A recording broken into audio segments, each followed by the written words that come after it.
The National Broadcasting Company presents the noted news analyst, Mr. H.V. Kaltenborn. Mr. Kaltenborn. Good evening, everybody. The most exciting news of recent hours is the report that has just come to us from Fred Bate in London, a report originating in Amsterdam, that the German liner Bremen has been sunk with several thousand troops on board. We know that the Germans have been using liners and merchant ships of various kinds to transport troops to Norway and to Denmark. It is quite possible that British submarines, realizing that this transport was underway, were awaiting their opportunity and succeeded in sinking the Bremen. But we had best wait for confirmation of reports of that kind when news comes so quickly, so frequently, from so many capitals, and occasionally is contradicted later on. Summing up the news events of today, we have a new government in Norway under Major Quisling, head of the Nazi Party in Norway. That's the first we've heard of a Nazi Party there. It did not get a seat in Parliament at the last election. A heavy naval battle has been in progress now for hours in a heavy sea off the Norwegian coast. It's probably a running fight. Germans announced that their aircraft have damaged at least 4 of the larger British units. London is cautious as usual in its announcements with reference to naval action and says wait until later for a report. The Germans claim to hold all important Norwegian ports, but this report requires clarification. How do they hold them and for how long? Sweden announces neutrality, but that is only a word. Will Sweden be benevolently neutral towards Norway on the west or towards Germany on the east? The outcome of today's naval battle may help Sweden to decide. President Roosevelt believes this crisis will make all of us think more about the war.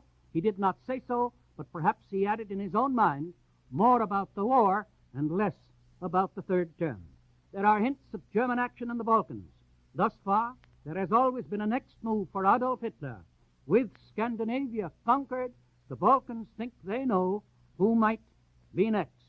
And now, let's call in NBC's correspondents overseas. Hello, London. Hello, Fred Bate. Hello, Hans Kaltenborn. How are you? Fine, thanks. Fred Bate, I've got several questions that we've been mulling over here. We want to know this above all. Were the British taken completely by surprise by what happened today? Before I answer that, I heard your announcement about the Bremen, and I may be out on a limb on that as it stands, so I didn't say several thousands on board. 1,300 is the report. About the British being taken by surprise. Yes and no, and this is not meant to straddle your question. It is reported that Mr. Howard Smith, the British minister in Copenhagen, and the staff of the British legation there were seized by the Germans. As a matter of fact, there's a strong feeling here that their seizure is another breach of international practice, although it is admitted that as diplomats they may be released. That certainly indicates that the suddenness of the German move, at any rate, took the British in Copenhagen by surprise. The feeling of confidence which one senses here over the eventual outcome of the German venture may in itself be a factor suggesting that the attack on Norway, at any rate, did come as a surprise that the Germans would have risked it. A naval correspondent of the Evening Standard tonight says that the naval plan now executed by the Germans is well matured and has been considered as long ago as 1926. Its general purpose, he says, is to secure air and submarine bases on the southern coast of Norway for attacks against Scapa Flow, shipping in the North Sea, the blockade line in the North Sea, and British ports. If this plan has been known to British naval authorities for some time, it is reasonable to think that Britain and France must have expected what has now happened as a countermove to their mining of Norwegian waters. It does not seem exaggerated to assume that the Allies would not have made their first move without feeling prepared to deal with just such a German countermove.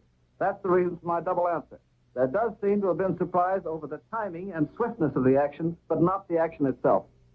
We are somewhat concerned here over the fact that there has been no word of any kind from Moscow following a 4-hour conference between the German ambassador to Soviet Russia and Molotov, the Russian premier.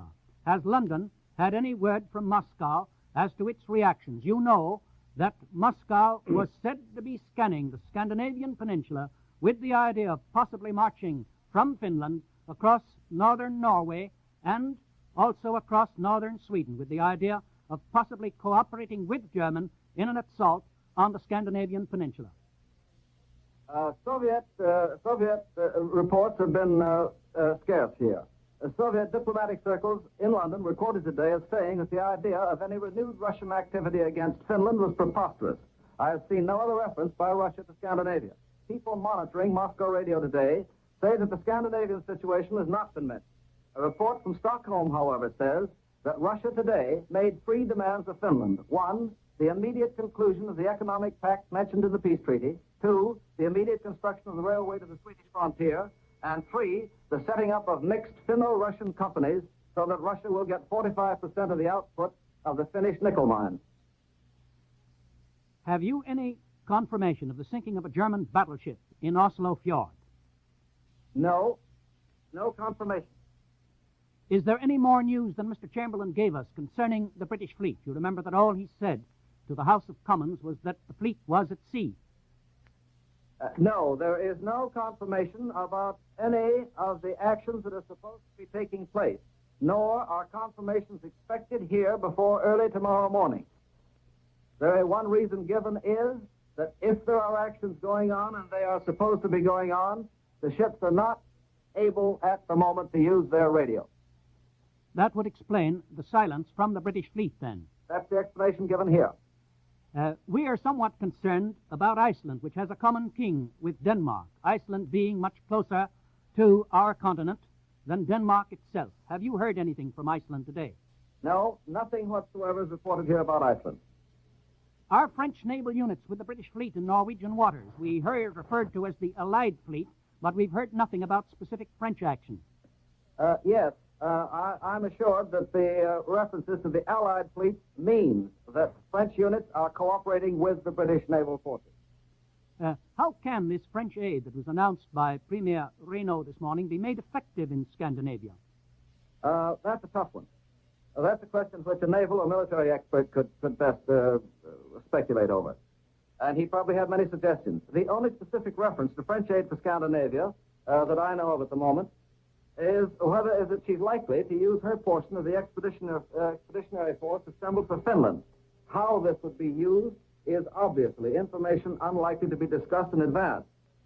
You know, of course, that Mr. Reynaud and Mr. Daladier attended in London today a meeting of the Supreme War Council. And I don't think that the answer to your question will be found outside of the findings of that meeting. What do you hear from Sweden? We've only had one report from Sweden, and that was to the effect that she intended to remain neutral. Well, there's one report just in from Stockholm to the effect that the German steamer Massis, M-A-C-I-S, of 7,000 tons, was sunk tonight by a British submarine. Apart from that, the only news from Sweden is that statement about her neutrality, and the statement that she reserves the right to take all necessary measures to maintain this neutrality. We have just about 35 seconds more. I have just one more question. The Germans report 2 British planes destroyed off the Norwegian coast. Is there any confirmation in London or any news about air activity? I'm sure there's nothing that you haven't had, but air activity comes under the same heading as naval information. There is no confirmation of any of the reports that are circulated throughout the day from various sources. Thanks very much, Fred Bate, for your interesting answers. Not a bit. Margaret Rupley, the National Broadcasting Company's correspondent in the Netherlands, reports now from Amsterdam. This is Margaret Rupley speaking from Holland. As soon as the news of the invasion of Norway and Denmark became known here, Dutch Army leave was stopped, and men who were already on leave were recalled. There was a special meeting of the Cabinet called in The Hague this morning. The Scandinavian invasions have sent a thrill of horror through people here, and a feeling of intense thankfulness that they are better prepared than Denmark or Norway. We got the news first at about 8 o'clock from the Dutch radio, and also from the English radio. Much of the detail came to us in Holland via New York and Washington, at a time when most of you were still asleep. A short time thereafter, there were extra papers out, and one could see the anxious faces of the people who were reading them in the streets. Lots of people here stayed glued to their radio for most of this morning. I was among them. We were trying to get the German radio to see what it was putting out. The first news came from the Frankfurt Sender about 10:30, confirming the invasion. and shortly thereafter, most of the German stations were playing military music and interrupting at intervals to announce that Germany was extending her armed protection to Denmark and Norway as a reaction against the British disregard of international law in laying lines in Norwegian territorial waters. This was followed by the playing of Wir marschieren gegen England. Then we heard over the Dutch radio that Bergen and Stavanger were in German hands, and then in rapid succession came news of the bombing of Oslo, not confirmed as yet, and the news that Germans disguised as merchant seamen had taken Narvik. You will want to know what it is like here in Amsterdam, just as I would like to know all that you are hearing in New York. Attitudes, of course, depend on the people to whom one is talking. Journalists are tearing around trying to find out more news. The population as a whole goes on quite as usual, except that there is an undercurrent of tension. The thing is in everybody's faces, is not on their lips. A friend of mine said to me, "Yes, I know we are still neutral, but it is very hard to keep oneself neutral in thought." My laundress, who comes to me regularly each Tuesday, said only, "It frightens me so. This is such a small country." Still other people were saying that England had provoked the attack, and still others were saying, no, it came so quickly that it must have been prepared ahead of time. Other people were wondering whether the Allies were really going to do something about it all.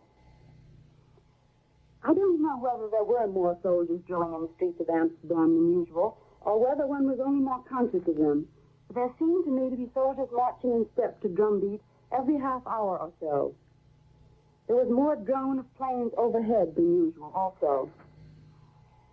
Another thing which always happens here in Amsterdam, whenever there is a crisis of this kind, is that telephone communications become instantly jammed. This is particularly true this time, for now that Copenhagen and Oslo radio and telephone and telegraph communications are in German hands, there is a double strain on Amsterdam. It took about an hour for the Basel office of the National Broadcasting Company to reach me here in Amsterdam this evening, whereas usually I get a call in about 2 minutes. In fact, I scarcely knew whether I was going to get out here to the studio in time to broadcast or not. All the lines are jammed. People are calling Amsterdam from Stockholm trying to get messages through to London. They are also calling from London in the opposite direction. I think I will give you an idea of what the evening Dutch papers say. They all have headlines telling about the Scandinavian invasion. The Telegraph says that the law of Europe today is the law of the jungle, and that every state has only those rights which it can defend by force of arms. The Telegraph says also, at any price, the Scandinavian countries wanted to remain out of the war, and for precisely that reason they have been drawn into it. We wish the Norwegians a good heart, tenacity in the hard task which has been placed before them by events. However thoroughly the world is convinced that we want to stay out of war, it should equally well realize that we resist any infringement of our territory on land or sea with all the forces at our disposal. The Handelsblatt writes, England and France have a great responsibility for the fate and future of Scandinavia. It is certain that they were the first to infringe the Norwegian integrity. This same paper speaks of the fact that in Berlin there has been a reference to that theoretical possibility that if the Allies made a move to extend the war to the Low Countries, Germany would have to take similar action. I believe that this is all that I can tell you of what is going on here. I return you now to the National Broadcasting Company. During the past quarter hour, you have heard from Mr. H.V. Kaltenborn in New York, Margaret Rupley in in Amsterdam, and NBC's observer in London, Fred Bate, on news and reviews of the events of the day. The scene was described for us by Two-Way International Broadcast. This is the National Broadcasting Company.